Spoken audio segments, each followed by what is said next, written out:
Finding the beauty in two opposing views, well, I like to call that the pretty little middle, AKA balance. Balance is where two halves make a whole, and one area this is particularly important, parenting. Helping us today is my good friend of the show, and parenting educator, Dr. Aliza Pressman. She's the co-founding director of the Mount Sinai Parenting Center, and she has a podcast called Raising Good Humans. She's one prestigious lady. Dr. Aliza, thank you for being here. Hello. Let me just come out of the gate and ask you, what are some of the main issues that parents can't seem to agree on?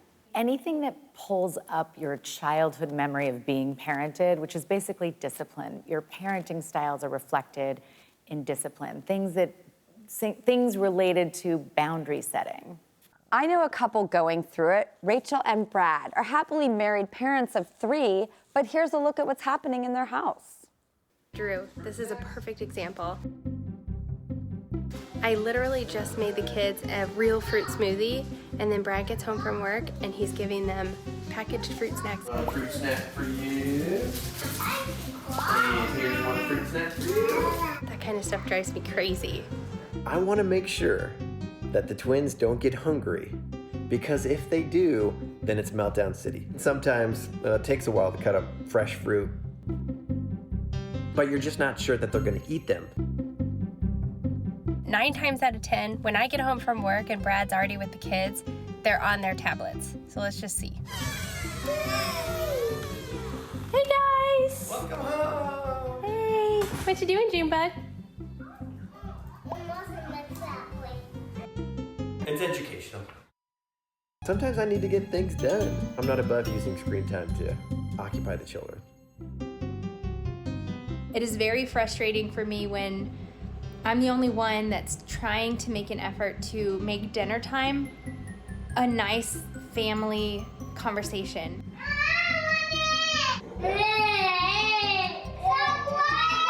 When it's time to sit down for dinner, I'm just tired. All day, I'm telling them what they can, what they can't do. I just want to sit down, have a nice meal with my wife, and not have to yell at the kids. And when I say yell, not have to tell the kids what they can and they can't do. Everything. Brad and Rachel, thank you for joining us from Lake Ozark, Missouri, and being here with us. Thanks for coming on this show. Thank you Thank for you for having having us. us. Yeah, we need some help, so. Rachel, do you feel really like the kids see you as the bad cop? Oh, for sure. And I feel like I'm with the kids by myself more often than he is. When he's home, we're both around. So I feel like what I do, there's just more pressure on what I do. And I feel like since I've been the disciplinarian all day, I'll wait for him to sort of step in when he gets home and do some disciplining. And it just seems like it doesn't necessarily happen. So to the kids, it's just like I'm the disciplinarian and he's the fun one. Well, and then from my perspective, I have a full-time job. I'm also in the Navy Reserves, so I'm gone 1 week in a month, 2 weeks a year. So I'm just not home a lot. And so, I don't want to come home and then just be the disciplinary for the children, I want them to like me, of course, because I'm not around as much. Aliza, let me ask you a question. Do you think kids see them that black and white as good cop, bad cop?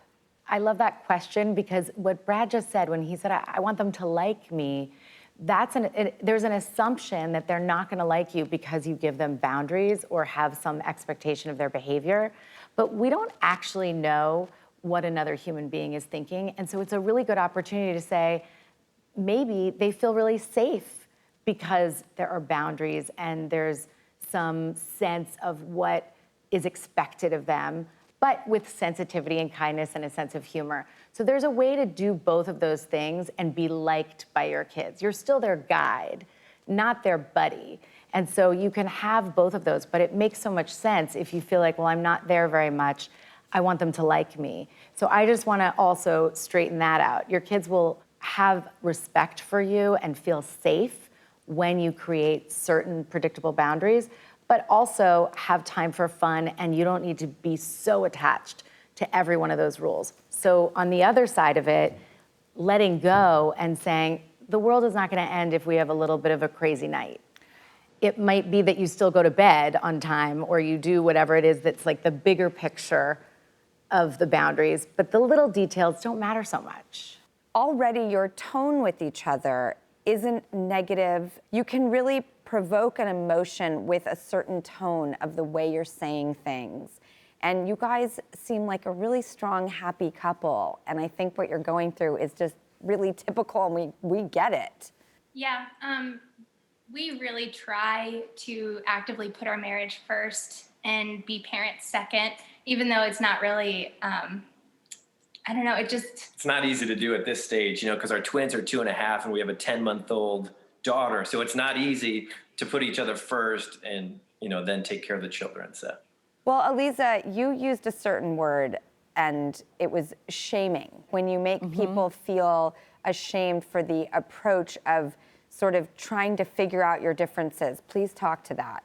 Yeah, when you jump into criticizing each other and shaming each other about your parenting style, all that really does is take us into a fight, flight, or freeze mode. That's just a stress response that anybody gets. So what's great is if you are putting your marriage first, you're removing, or at least can try to remove, the judgment, the shame. So it's not about, I'm doing this right, you're doing this wrong. It's about, let's figure out how to do this in a way that is comfortable for both of us, since we come from totally different approaches. Also, you guys said that every time you come home, I heard sort of like there's a setup, there's a dynamic where you're expecting it to go a certain way, it inevitably does, and that might be a letdown. And I think what I'd love to figure out is how we change that.